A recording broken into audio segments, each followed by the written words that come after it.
welcome back to Spells from the Shelf. Our fantasy podcast. My name is Paul. I'm Ammie, and we're here to talk about Red Rising by Pierce Brown. And you should tell them how excited you were about this book.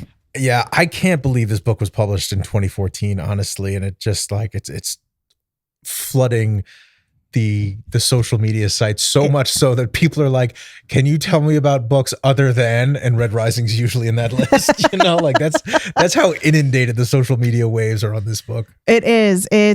I picked this up because it was a book club pick for my book club, my fantasy book club. And I like sci-fi, but I haven't really been interested in anything sci-fi since since Star Wars. Yeah, we haven't really done sci-fi. I feel like this is our first sci-fi digging. This is our first for season 2. Yeah, because we're on season 2, guys. Season 2, episode 1. Because I feel like sci-fi and fantasy really kind of coexist together really well. And they coincide really well in this particular series, right? We're talking about now a 7-book series. Book 7 comes out next year in 2026. Yes. But we're talking about, you know, it was a prime example of triflation.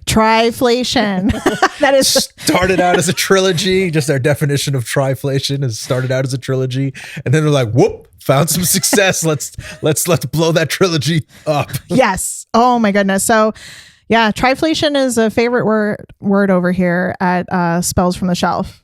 We have used it to describe a few books now. This is on that triflation list.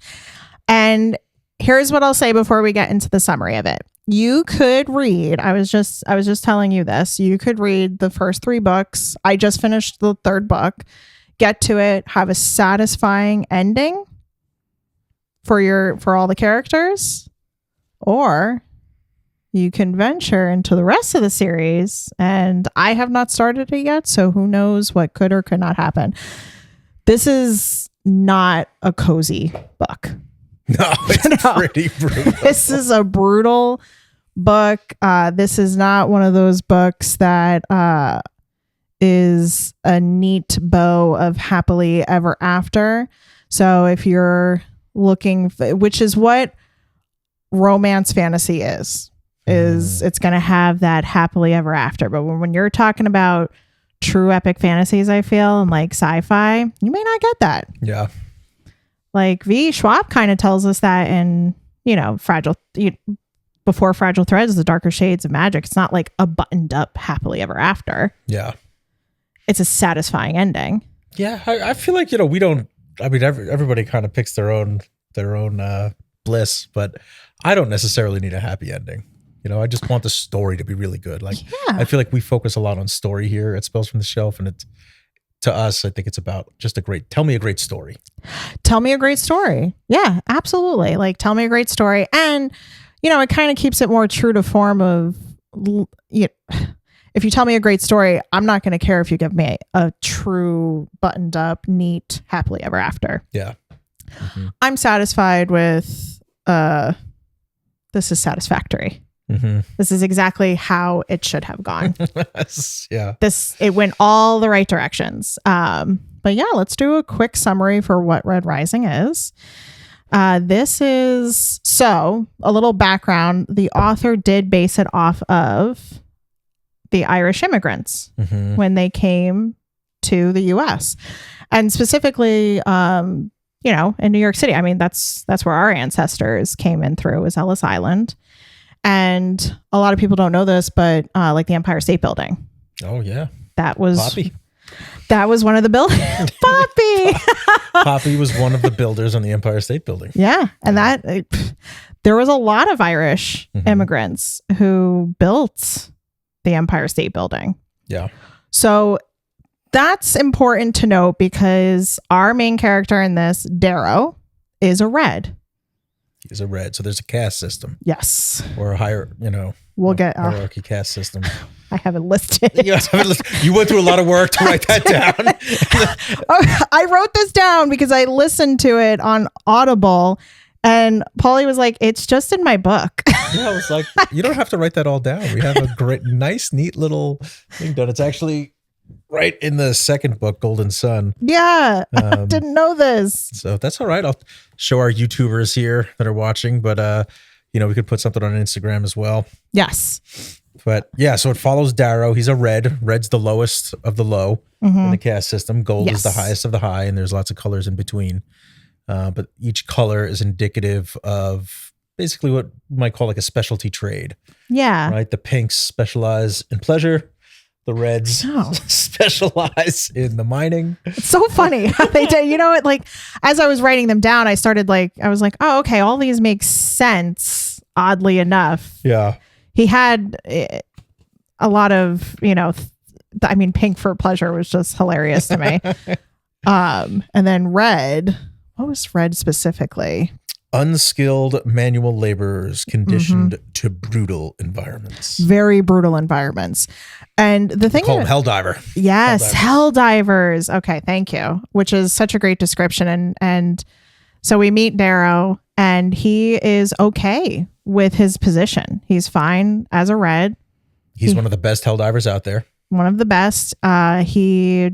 When his character talks about it, he's very passionate. A lot of pride in what he does for a living, and that he does it well, and that he hasn't had that many accidents happen, because it's not just about the brutal conditions. There's also these like alien, because they're on Mars. That's the other thing. They're on Mars, and there's also these like alien animal things that if they bite you, pit vipers. Thank you. I can always count on Paulie to like fill in the gaps for me. I got you.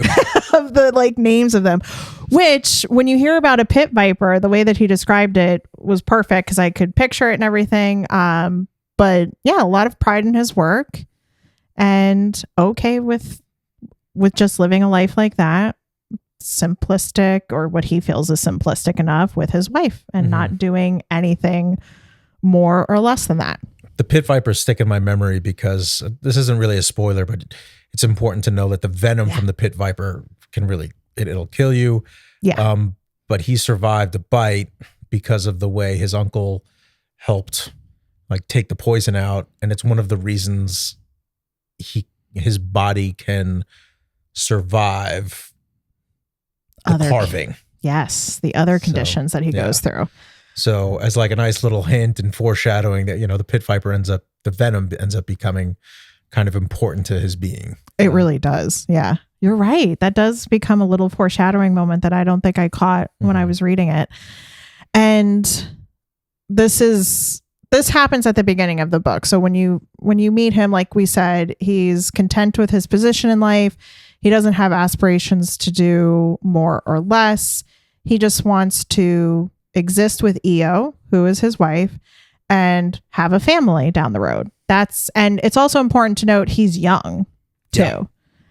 Like he's young. He's I'd say like early 20s. Yeah. He's just starting out, and his whole life shifts in just the span of what probably felt like seconds for him. But for us, it was 3-4 chapters, maybe even. Yeah. So to set the stage, like the whole with Darrow, he's mining and he's going after this award, right? Like he's trying to beat the grays, right? And this other color, the grays, right? He's a red, and he's trying to get more of what they're mining. And he ends up beating the grays score wise. Like they know that the weight of what they mined is more. So Darrow leads his team of reds to victory. And this is in the beginning couple of chapters of the opening scene of the book. But we find out that it's fixed and the grays are going to win no matter what. And then that kind of leads to his, some frustration and some conflict. Yes.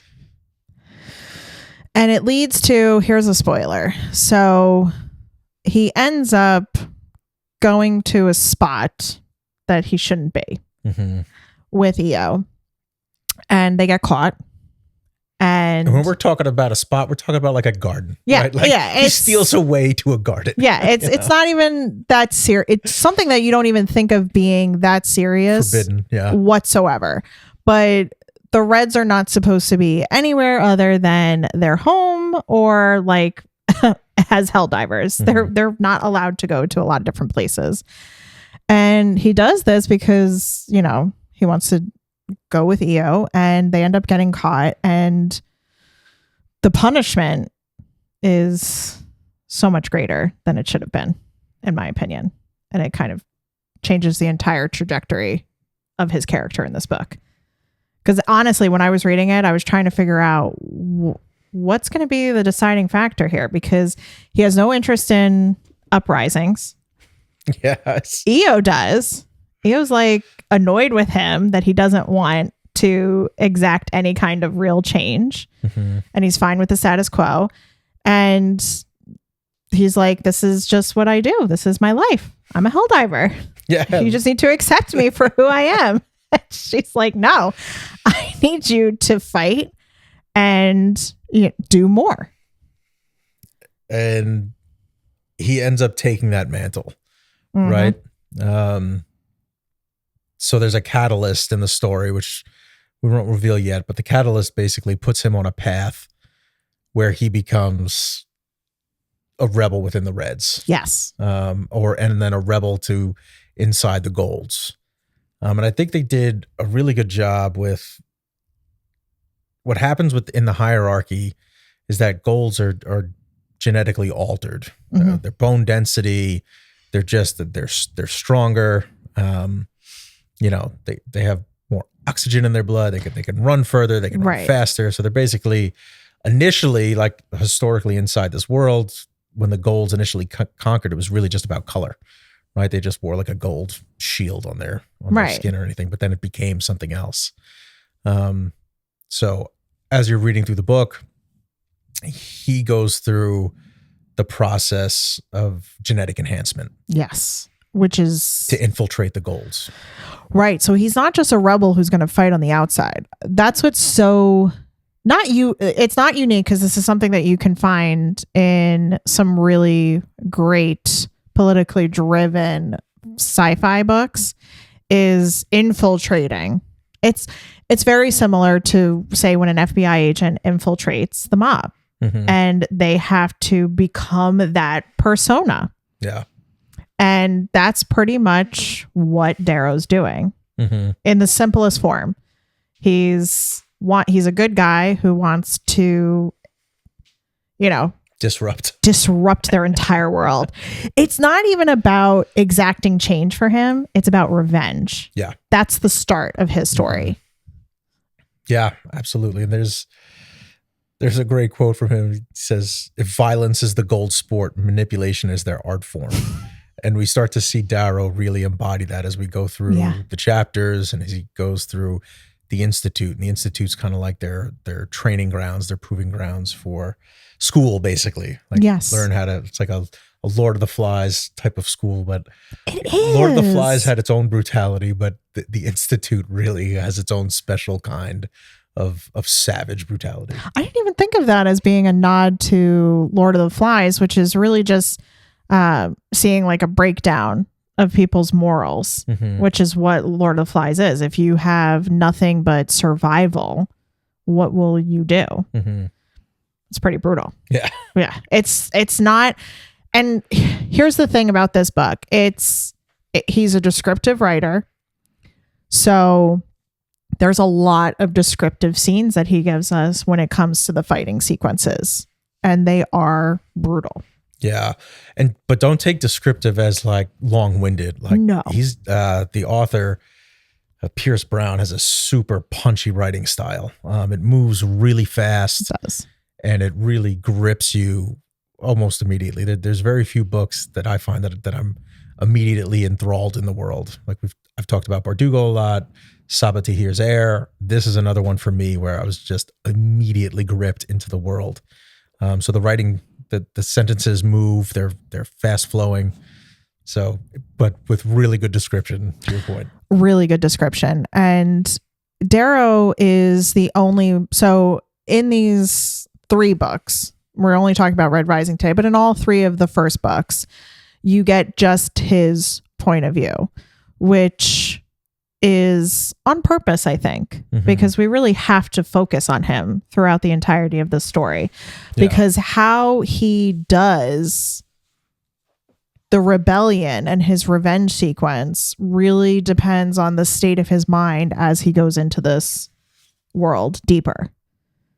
Yeah. They pin him with a lot of the action. So you are following one character, but you get so much, like, because the writing style is so good, there's a lot of dialogue. Yeah. And you get to learn about the other characters, and all the characters go deep.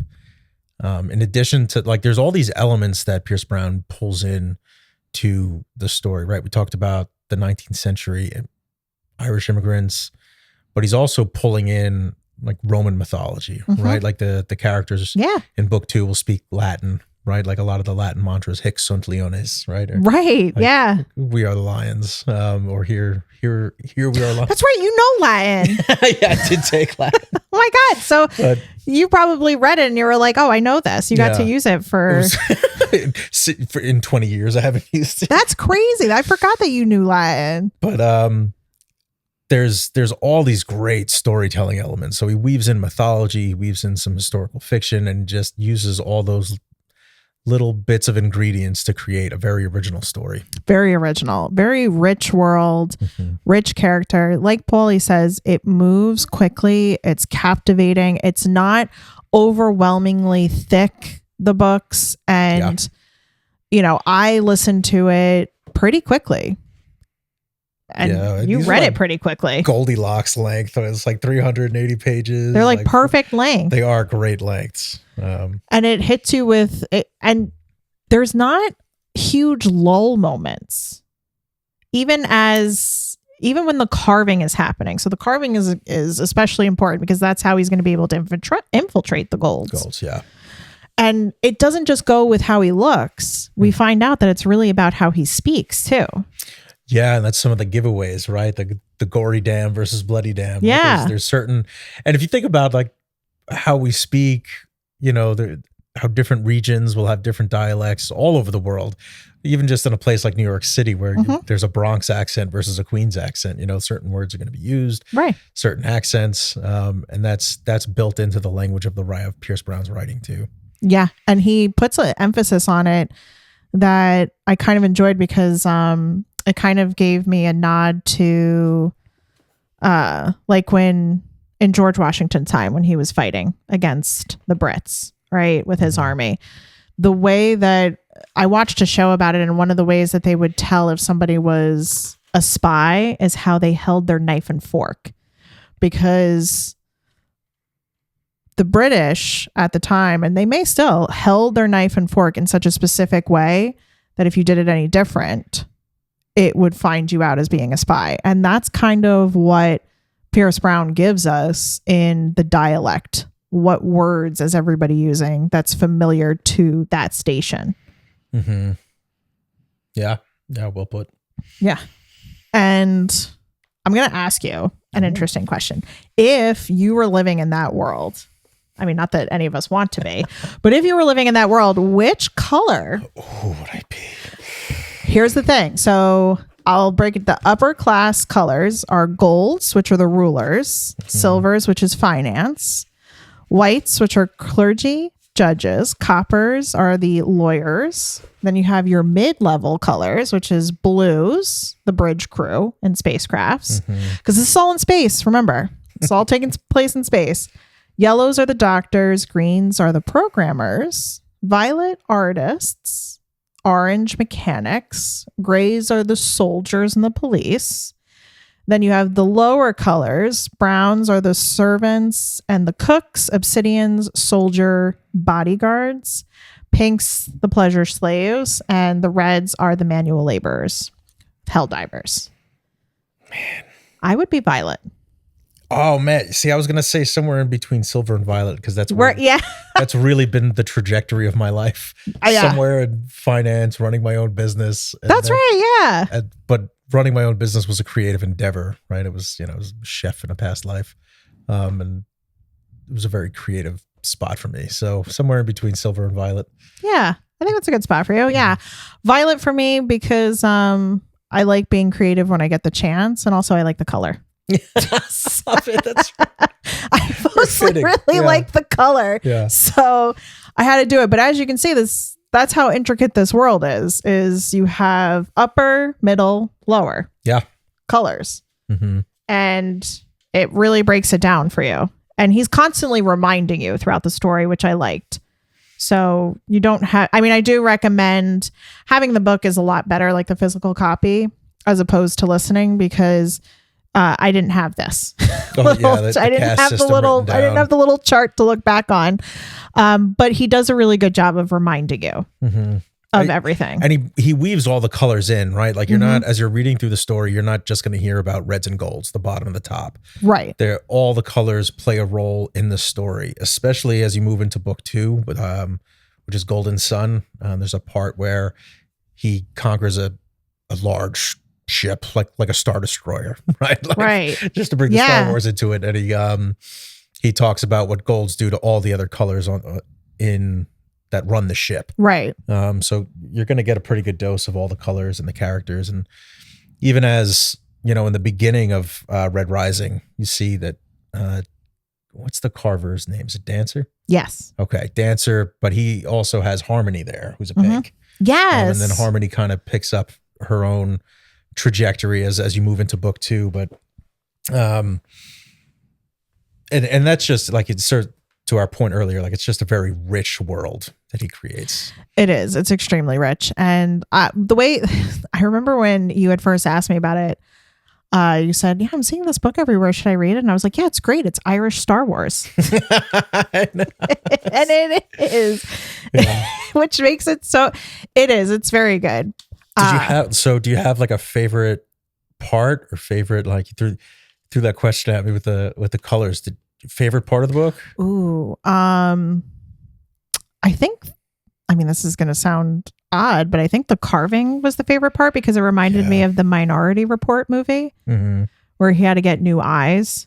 Oh, yeah. Yeah. And that was the first point in the story that my brain clicked what I was looking at and how, like, what I was in for. I think that it was the first time that I realized what I was going to be in for the rest of the series is like, oh, this is brutal.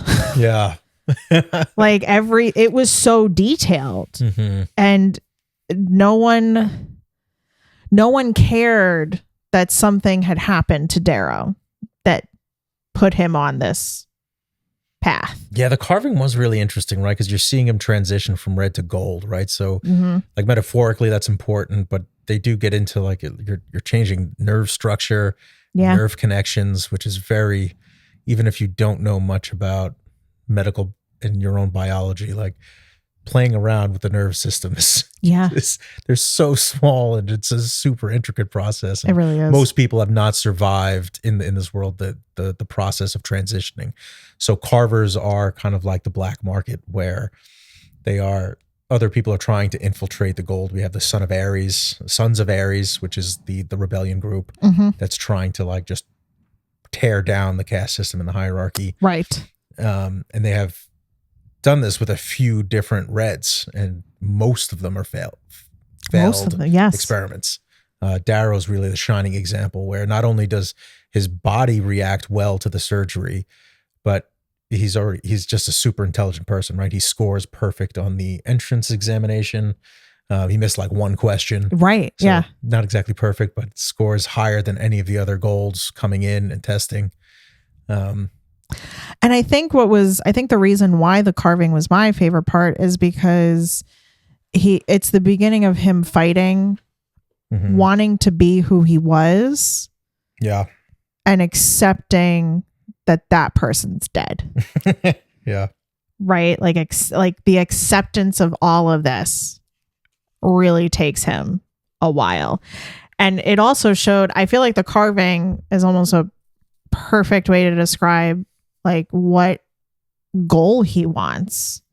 At first it's just revenge, but as it goes on and he's like in their world and gets deeper and deeper into it, I feel like his objectives changed. Yeah. Yeah, and you see them change inside the Institute, right? Which is Yes. a lot of the second half of the book is really all about the Institute and the journey inside the Institute, where you're trying to first, the first goal is to become Primus, Right. leader of your group, and then eventually to win the Institute, and only one person can win.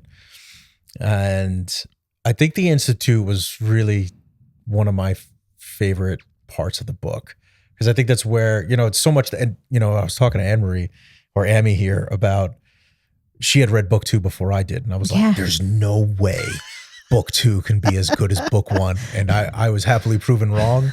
Book 2 is equally, if not better than book 1 in the trilogy so far. I know you did say that. You were like, "There's no way," and I was like, "Just read it." I was like, so you were right on, 100% spot on there. But it's so much because you have so much invested in this character Darrow, right? Mm-hmm. And then the Institute just kind of builds that myth, right? The myth of like spoiler real quick, he wins, right? He wins the Institute, right? So. But I think Pierce Brown, the author, just built up the character of Darrow so well that he became just one of my favorite characters. The same way that Bardugo built up the myth of Kaz Brekker. Oh yeah. Right. And it's through the different eyes. I feel like Darrow was built up through the eyes of all the different characters really well, through so many different scenes. That's true.